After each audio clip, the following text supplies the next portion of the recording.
Hello every one, MBA ക്ലൗഡിൻ്റെ മറ്റൊരു വീഡിയോയിലേക്ക് സ്വാഗതം. ഇന്നത്തെ വീഡിയോയിൽ ഡിസ്കസ് ചെയ്യുന്നത് KMAT എക്സാമിൻ്റെ റിസൾട്ട് വന്നു. ഇനി നെക്സ്റ്റ് സ്റ്റെപ്പ് എന്താണ്, MBA അഡ്മിഷനുമായിട്ട് ബന്ധപ്പെട്ടുള്ള നെക്സ്റ്റ് സ്റ്റെപ്പ് എന്താണെന്നുള്ള പ്രധാനപ്പെട്ട കാര്യമാണ് ഡിസ്കസ് ചെയ്യുന്നത്. നിരവധി സബ്സ്ക്രൈബേഴ്സ് ചോദിച്ചൊരു ക്വസ്റ്റ്യൻ കൂടിയാണ്.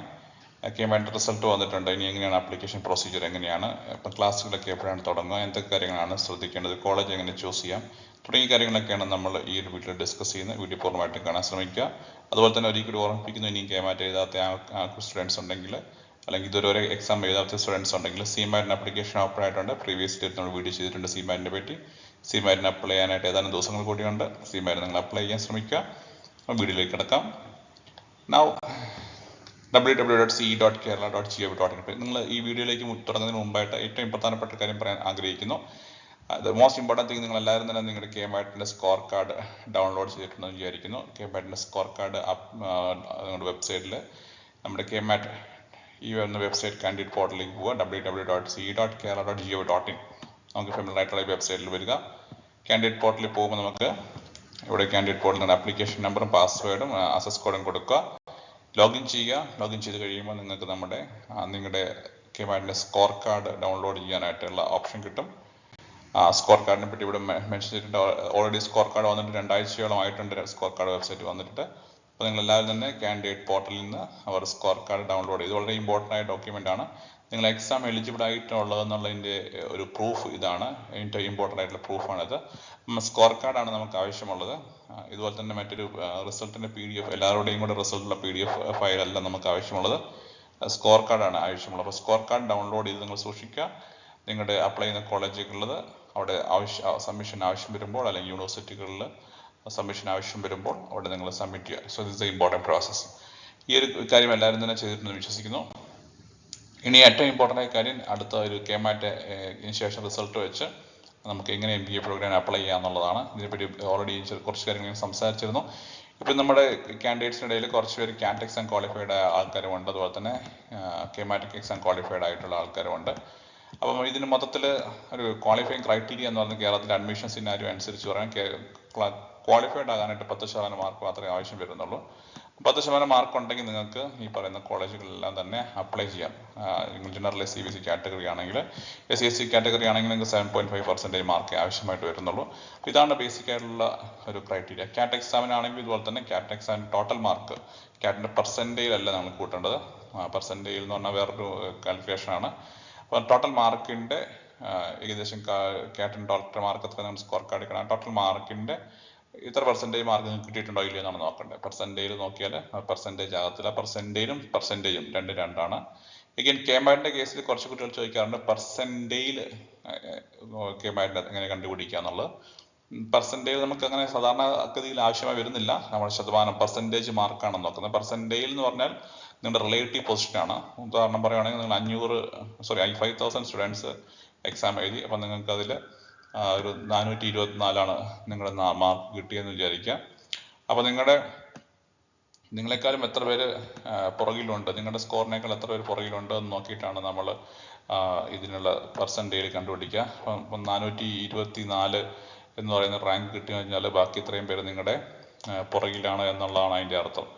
അപ്പം അത്രയും പേര്, അപ്പോൾ ഞാൻ ഇവിടെ എടുക്കുകയാണെങ്കിൽ 4,576 പേര് 424 റാങ്ക് കിട്ടി എന്നുള്ളത് കണ്ടുപിടിച്ചെടുക്കുക. 4,576 പേര് നിങ്ങളുടെ പുറകിലാണ്. അപ്പോൾ ഈ ഒരു എത്ര പേര് നമ്മുടെ പുറകിലുണ്ട് എന്നുള്ള റിലേറ്റീവ് പൊസിഷനാണ് ഇതിനാണ് പെർസെൻറ്റേജായിട്ട് നമ്മൾ കാൽക്കുലേറ്റ് ചെയ്തത്. എന്ന് വെച്ചിട്ടുണ്ടെങ്കിൽ ഏറ്റവും ഒന്നാമത്തെ റാങ്ക് കിട്ടിയ ആൾക്കാരുടെ പെർസെൻറ്റേജിൽ 100% ആയിരിക്കും. കാരണം എല്ലാവരും തന്നെ അവരെക്കാളും പുറകിലാണ് എന്ന അർത്ഥത്തിലാണ് അത് കാൽക്കുലേറ്റ് ചെയ്യുന്നത്. അപ്പോൾ ആ രീതിയിലാണ് ഈ പെർസെൻറ്റേജ് കാൽക്കുലേറ്റ് ചെയ്ത് പോകുന്നത്. സാധാരണ അഡ്മിഷന് പെർസെൻറ്റേജ് അല്ല ചോദിക്കുന്നത്, പെർസെൻറ്റേജ് ആണ്, ശതമാന മാർക്കാണ്. പെർസെൻറ്റേജ് എന്ന് പറഞ്ഞാൽ 720 നമുക്ക് കിട്ടിയ മാർക്ക്, ശതമാനം 720 എത്ര മാർക്ക് കിട്ടി എന്നുള്ളതാണ് നിങ്ങളുടെ സ്കോർ കാർഡിൽ കാണുന്ന മാർക്ക്. ഇതിൽ 72 മാർക്കാണ് ക്വാളിഫയിങ്ങിന് ആവശ്യമുള്ളത്. അപ്പോൾ 72 മാർക്ക് കൂടുതൽ, ജനറൽ SC/BC കാറ്റഗറി ആണെങ്കിൽ 72 മാർക്കാണ് ക്വാളിഫൈ ചെയ്യാൻ ആവശ്യമുള്ളത്. 72 മാർക്ക് കൂടുതലുള്ള എല്ലാവരും തന്നെ അപ്ലൈ ചെയ്യാനായിട്ട് എലിജിബിൾ ആണ്. 72 മാർക്ക് അപ്ലൈ ചെയ്യാൻ എലിജിബിൾ ആണ് എന്ന് മാത്രമേ പറയുന്നുള്ളൂ. പക്ഷെ അത് നിങ്ങൾക്കൊരു MBA അഡ്മിഷൻ നിർബന്ധമാക്കുന്നില്ല. കാരണം അത് ഓരോ കോളേജിൻ്റെയും ഡിസിഷനാണ് എത്ര കട്ട് ഓഫ് മാർക്ക് വെക്കണം എന്നുള്ള കാര്യം. നൗ ഇമ്പോർട്ടൻ്റ് ആയ കാര്യങ്ങളിലേക്ക് വരുവാണെങ്കിൽ, MBAക്ക് സെൻട്രലൈസ്ഡ് ആയിട്ട് അഡ്മിഷൻ പ്രോസസ്സ് ഇല്ല. ഒരുപക്ഷെ നിങ്ങൾ +2 ഡിഗ്രിയിലൊക്കെ യൂണിവേഴ്സിറ്റി വൈസ് ഒക്കെ സെൻട്രലൈസ് അഡ്മിഷൻ പ്രോസസ്സ്, അതായത് നമ്മൾ ഒരു സ്ഥലത്ത് അപ്ലൈ ചെയ്യുവാണെങ്കിൽ സിംഗിൾ വിൻഡോ ത്രൂ എല്ലായിടത്തും എല്ലാ കോളേജുകളിലേക്കും കൗൺസിലിംഗ് നടത്തി അഡ്മിഷൻ എടുക്കുന്ന പ്രോസസ്സൊക്കെ പലയിടത്തും ഉണ്ടായിരുന്നു. ഇപ്പോഴും പല കോഴ്സുകൾക്കും അങ്ങനെ. പക്ഷേ MBA കേസ് നിങ്ങൾ സെപ്പറേറ്റ് ഓരോ കോളേജുകളിലും നിങ്ങൾ അപ്ലൈ ചെയ്യുക. നിങ്ങൾക്ക് ഓരോ യൂണിവേഴ്സിറ്റികളിൽ അപ്ലൈ ചെയ്യുന്നെങ്കിൽ കാലിക്കറ്റ് യൂണിവേഴ്സിറ്റിയിൽ അപ്ലൈ ചെയ്യണമെങ്കിൽ സെപ്പറേറ്റ് അപ്ലൈ ചെയ്യണം. MG യൂണിവേഴ്സിറ്റി സെപ്പറേറ്റ് അപ്ലൈ ചെയ്യണം. കേരള യൂണിവേഴ്സിറ്റി നിങ്ങൾക്ക് സെപ്പറേറ്റ് അപ്ലൈ ചെയ്യണം. നിങ്ങൾക്ക് കുസാറ്റിൽ വേണമെങ്കിൽ അവിടെ പോയി അവിടുത്തെ വെബ്സൈറ്റിൽ സെപ്പറേറ്റ് അപ്ലൈ ചെയ്യണം. ഇതുപോലെ കുഫോസി വേണമെങ്കിൽ ഓരോ യൂണിവേഴ്സിറ്റിയിലും സെപ്പറേറ്റ് അപ്ലൈ ചെയ്യണം. ഇതുപോലെ തന്നെ ഓരോ കോളേജുകളിലും നിങ്ങൾക്ക് ടോപ്പ് റാങ്ക്ഡ് ആയിട്ടുള്ള ഓരോ കോളേജുകളിലും സെപ്പറേറ്റ് ആയിട്ട് നിങ്ങൾ അപ്ലൈ ചെയ്യേണ്ടത് ആവശ്യമുണ്ട്. അപ്പോൾ ഓരോ കോളേജുകളുടെയും വെബ്സൈറ്റ് അല്ലെങ്കിൽ യൂണിവേഴ്സിറ്റിയുടെ വെബ്സൈറ്റിൽ പോയി MBA പ്രോഗ്രാമിൻ്റെ ഡീറ്റെയിൽസ് നോക്കി അപ്ലൈ ചെയ്യുക എന്നുള്ളതാണ് ഏറ്റവും ഇമ്പോർട്ടൻ്റ് ആയ കാര്യം. അപ്പോൾ അവിടെ അപ്ലിക്കേഷൻ ഫില്ലപ്പ് ചെയ്യുമ്പോൾ പലതരത്തിലുള്ള പ്രോസസ്സ് ഉണ്ട്. ഓരോ കോളേജുകളും ഇതിന് സെൻട്രലൈസ്ഡ് പ്രോസസ്സ് ഇല്ലാത്തതുകൊണ്ട് ഇതിൻ്റെ ഒരു പ്രോസസ്സ് തന്നെ ചെറിയൊരു വ്യത്യാസം ഓരോ കോളേജുകളുണ്ട്. മിക്ക കോളേജുകളും തന്നെ നിങ്ങളുടെ ആപ്ലിക്കേഷൻ ഫില്ലപ്പ് ചെയ്യുമ്പോൾ ഒരു ആപ്ലിക്കേഷൻ ഫീ വാങ്ങുന്നുണ്ട്. ഇത് വാങ്ങാതെ ഫില്ലപ്പ് ചെയ്യാൻ പറ്റുന്ന കോളേജുകളുടെ ഓപ്ഷൻസ് ഉണ്ട്. അപ്പോൾ അങ്ങനെ ആപ്ലിക്കേഷൻ ഫീ ഫില്ലപ്പ് ചെയ്യുക. നെക്സ്റ്റ് ഒരു ഫേസിൽ അവർ നിങ്ങളെ ഞാൻ പറഞ്ഞ കാര്യം തന്നെ അവരുടെ വെബ്സൈറ്റ് വിസിറ്റ് ചെയ്ത് ആപ്ലിക്കേഷൻ ഡയറക്റ്റ് അപ്ലൈ ചെയ്യുക. അവരുടെ റെസ്പെക്റ്റീവ് കോളേജുകളിൽ GD ഇൻ്റർവ്യൂ എന്ന് സാധാരണ വിളിക്കും. ഓഫ്ലൈനായിട്ടോ ഓൺലൈനായിട്ടൊക്കെയാണ് GD ഇൻ്റർവ്യൂ കണ്ടക്ട് ചെയ്യപ്പെടുക. ചിലപ്പോൾ കോളേജിൽ ക്യാമ്പസ് വെച്ചിട്ടായിരിക്കും, ചിലപ്പോൾ ഓൺലൈനായിട്ടാണ് കണ്ടക്ട് ചെയ്യുന്നുണ്ട്. അപ്പോൾ GD ഇൻ്റർവ്യൂ കണ്ടക്ട് ചെയ്യുക എന്നുള്ളതാണ് അടുത്തൊരു ഇമ്പോർട്ടൻറ്റ് ഫേസ്. ചില കോളേജുകൾ GD ഇൻ്റർവ്യൂവിൻ്റെ കൂടെ തന്നെ മറ്റൊരു ജനറൽ ഒരു ബിസിനസ് അവയർനെസ് ടെസ്റ്റിംഗ് കണ്ടക്ട് ചെയ്യാറുണ്ട്. ബിസിനസ് അവയർനെസ് ടെസ്റ്റ് കൊണ്ട് ഉദ്ദേശിക്കുന്നത് നിങ്ങൾക്ക് ബിസിനസ് അപ്ഡേറ്റ്സുകളായിട്ട് ബന്ധപ്പെട്ടുള്ള അറിവുകൾ എന്തൊക്കെയുണ്ട്, ബിസിനസ്സിലെ പുതിയ ട്രെൻഡുകൾ, നമ്മുടെ മിനിസ്ട്രിയിലുള്ള ഇമ്പോർട്ടൻറ്റ് പേഴ്സണാലിറ്റീസ്, പുതിയ കമ്പനികളിൽ പുതിയ ബ്രാൻഡുകൾ, പ്രൊഡക്ട്സുകൾ, ഇങ്ങനത്തെ കാര്യങ്ങളൊക്കെ ചിലപ്പോൾ വരാം. അപ്പോൾ അതും ഒരു ഇമ്പോർട്ടൻ്റ് ആയ കാര്യമാണ്. ബിസിനസ് അവയർനെസ് ടെസ്റ്റുകൾ ചില കോളേജുകളൊക്കെ കണ്ടക്ട് ചെയ്യുന്നുണ്ട്. GD ഇൻ്റർവ്യൂ വളരെ പ്രധാനപ്പെട്ട കാര്യമാണ്. GD ഇൻ്റർവ്യൂവിന് എന്തൊക്കെ കാര്യങ്ങളാണ് ചോദിക്കുക എന്നുള്ളത് ഓൾറെഡി നമ്മൾ മുമ്പ് ചെയ്തിട്ടുണ്ട്. ഇമ്പോർട്ടൻ്റ് ആയിട്ടുള്ള GD ടോപ്പിക്സുകളും ഇൻ്റർവ്യൂവിനുള്ള ചില ടോപ്പിക്സുകൾ നമ്മൾ ഒരിക്കലും ഇവിടെ പിൻ ചെയ്യുന്നു. ഇത് നിങ്ങൾക്ക് യൂസ്ഫുൾ ആയിരിക്കും. നിങ്ങളെല്ലാവരും തന്നെ GD ഇൻ്റർവ്യൂ ടോപ്പിക്സുകൾ നോക്കാം. GD ഇൻ്റർവ്യൂ ടോപ്പിക്സുകൾ പുതിയ ടോപ്പിക്സുകളുണ്ട്. നമ്മൾ റിവൈസ് ചെയ്തൊരു വീഡിയോ കൂടി ചെയ്യാം. GDക്ക് ഇൻ്റർവ്യൂവിന് ശേഷം അല്ലെങ്കിൽ GD ഇൻ്റർവ്യൂവിന് വേണ്ട ടെസ്റ്റിന് ശേഷം ഓരോ കോളേജുകളും റാങ്ക് ലിസ്റ്റ് പബ്ലിഷ് ചെയ്യും. അതായത് ചുരുക്കി പറഞ്ഞാൽ നിങ്ങൾ സെലക്ട് ആയോ ഇല്ലയോ എന്നുള്ള റാങ്ക് ലിസ്റ്റ് പ്ലസ് ഒരു വെയിറ്റ് ലിസ്റ്റ് ആയിരിക്കും ചിലപ്പോൾ ഇടുക. അപ്പോൾ സെലക്ട് ആയിട്ടുണ്ടെങ്കിൽ നിങ്ങൾക്ക് ആ കോളേജിലെ ഫീസ് അടച്ച് നിങ്ങൾക്ക് അവിടുത്തെ രജിസ്ട്രേഷൻ, അവിടുത്തെ അഡ്മിഷൻ പ്രോസസ്സ് കംപ്ലീറ്റ് ചെയ്യാം. ഇതാണ് ഒരു യൂഷ്വലി ഒരു പ്രൊസീജിയർ. അപ്പം യൂണിവേഴ്സിറ്റി പ്രോഗ്രാമുകളിലൊക്കെ പറയുമ്പോൾ യൂണിവേഴ്സിറ്റി പ്രോഗ്രാമുകൾക്ക് അപ്ലൈ ചെയ്യാനായിട്ട് ഒരു ഡെഡ് ലൈൻ വെച്ചിട്ടുണ്ട്. അതിന് ശേഷം ഒരുമിച്ചായിരിക്കും GD ഇൻ്റർവ്യൂ നടത്തുക. ഉദാഹരണം പറയുകയാണെങ്കിൽ കുസാറ്റിൽ അപ്ലൈ ചെയ്യാനുള്ള ലാസ്റ്റ് ഡേറ്റ് എൻ്റെ ഓർമ്മ ശരിയാണെങ്കിൽ ഏപ്രിൽ മാസം അവസാനത്തോളം ഉണ്ട്. അപ്പോൾ അതിനുശേഷമായിരിക്കും മെയ്യിലോ ജൂണിലോ ഒക്കെ ആയിട്ടായിരിക്കും കുസാറ്റിലൊക്കെ GD ഇൻ്റർവ്യൂ കണ്ടക്ട് ചെയ്യപ്പെടുന്നത്. അപ്പോൾ ചില കോളേജുകളിൽ, പ്രൈവറ്റ് കോളേജുകളിലേക്ക് സ്ഥിതി 1-2 GD റൗണ്ട്സുകളൊക്കെ അല്ലെങ്കിൽ പല റൗണ്ട്സ് ഓഫ് GD ഇൻ്റർവ്യൂവും കണ്ടക്ട് ചെയ്യുന്നുണ്ടാവും. ഓരോ 2 ആഴ്ച കൂടുമ്പോൾ GD കണക്കുന്ന ക്യാമ്പസുകളുണ്ട്. അപ്പോൾ അങ്ങനെ പല ഘട്ടമായിട്ടായിരിക്കും ചിലപ്പോൾ അഡ്മിഷൻ പ്രോസസ്സ് കണ്ടക്ട് ചെയ്യപ്പെടുന്നത്. ഓരോ കോളേജിലും ഓരോ യൂണിവേഴ്സിറ്റിയിലും ഈ ഒരു പ്രോസസ്സുകൾ വ്യത്യാസമുണ്ട് എന്ന് പ്രത്യേകം ശ്രദ്ധിക്കുക. അപ്പോൾ ആ കോളേജുകൾ, റെസ്പെക്റ്റീവ് കോളേജുകളിൽ കോൺടാക്ട് ചെയ്യുമ്പോൾ അവർ അതിനുള്ള കൃത്യമായ ഗൈഡ് ലൈൻസ് നിങ്ങൾക്ക് തരും. നിങ്ങൾക്ക് റിസൾട്ട് വന്ന് റാങ്ക് ലിസ്റ്റ് വന്നു കഴിഞ്ഞാൽ നിങ്ങൾക്ക് അഡ്മിഷൻ എടുക്കാവുന്നതാണ്.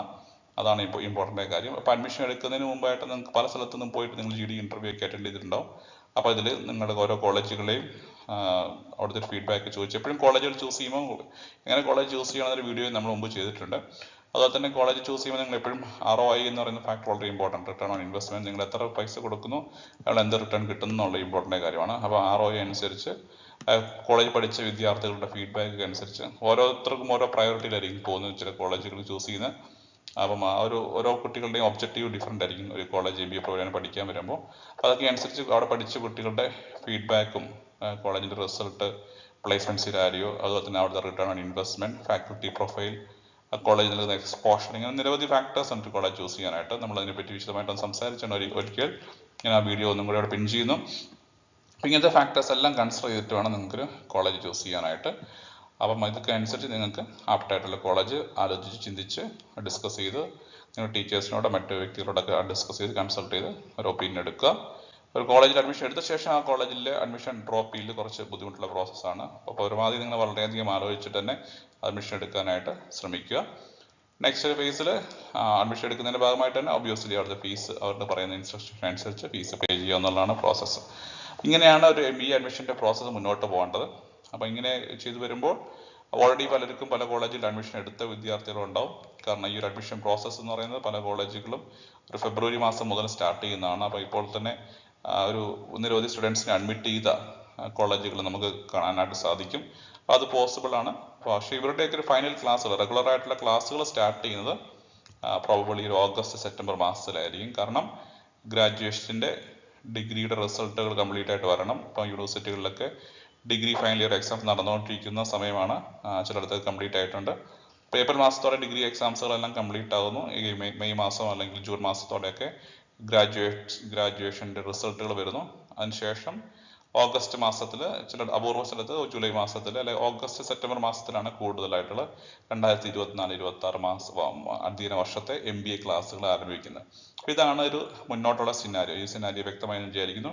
ഇതിനൊപ്പം തന്നെ വിദ്യാർത്ഥികൾ ചോദിക്കുന്ന മറ്റൊരു ഇമ്പോർട്ടൻ്റ് ആയ ക്വസ്റ്റ്യൻ ആണ്, ഞങ്ങൾക്ക് സപ്ലി ഉണ്ടെങ്കിൽ അല്ലെങ്കിൽ അറിയർ ഉണ്ടെങ്കിൽ, ബാക്ക്ലോഗ് ഉണ്ടെങ്കിൽ എന്ത് ചെയ്യാൻ പറ്റും? ബാക്ക്ലോഗ് ഉണ്ടെങ്കിൽ നിങ്ങൾക്ക് KMAT എഴുതുന്നതും തടസ്സമല്ല. നിങ്ങൾ KMAT ക്വാളിഫൈഡ് ആയിട്ടുണ്ടെങ്കിൽ നിങ്ങൾ അപ്ലൈ ചെയ്യുക. പ്രധാനപ്പെട്ട കാര്യം ശ്രദ്ധിക്കേണ്ടത്, എല്ലാ കോളേജുകളും എല്ലാ യൂണിവേഴ്സിറ്റികളും ഒരു കട്ട് ഓഫ് ടൈം വെക്കും നിങ്ങളുടെ അഡ്മിഷൻ പ്രോസസ്സ് കംപ്ലീറ്റ് ചെയ്യാനായിട്ട്. ഉദാഹരണം പറയുകയാണെങ്കിൽ 15th ഒക്ടോബർ ആണ് ഈ വർഷത്തെ കട്ട് ഓൺ ടൈം. ഒരു എക്സാമ്പിൾ ഞാൻ പറയുന്നത് മാത്രമാണ്.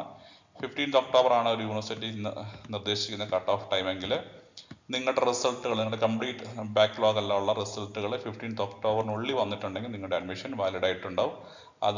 അതല്ല അതിന് ശേഷമാണ് നിങ്ങൾ വരുന്നതെങ്കിൽ നിങ്ങളുടെ അഡ്മിഷൻ ഒരു പക്ഷേ ഇൻവാലിഡ് ആയിപ്പോൾ നിങ്ങളുടെ അഡ്മിഷൻ നിങ്ങൾക്കത് ഈ വർഷം അഡ്മിഷൻ എടുക്കാൻ പറ്റാത്തൊരു സിനാരി വരും. ഓക്കെ, അപ്പോൾ അത് ഓരോ കോളേജുകൾക്കും ഓരോ യൂണിവേഴ്സിറ്റിക്കും ചെറിയ ചെറിയ വേരിയേഷൻസ് ഒക്കെ ഉണ്ട്. അപ്പോൾ അതുകൊണ്ട് തന്നെ നിങ്ങൾ ഏത് കോളേജിൽ അഡ്മിഷൻ എടുക്കുന്നോ, ഏത് യൂണിവേഴ്സിറ്റി അഡ്മിഷൻ എടുക്കുന്നോ, ആ റെസ്പെക്റ്റീവ് ഡിപ്പാർട്ട്മെൻറ്റുമായിട്ട് അല്ലെങ്കിൽ കോളേജുകളായിട്ട് സംസാരിച്ച് അതിലൊരു ക്ലാരിറ്റി വരുത്തുന്നതായിരിക്കും നല്ലത്. അപ്പം എന്ത് തന്നെയായാലും ചുരുക്കി പറയാവുന്നത്, നിങ്ങൾക്ക് ബാക്ക്ലോഗ് ഉണ്ടെങ്കിൽ അപ്ലൈ ചെയ്തതിന് തടസ്സമില്ല. കോളേജുകളിൽ GD ഇൻ്റർവ്യൂ ഒക്കെ ചെയ്യാം.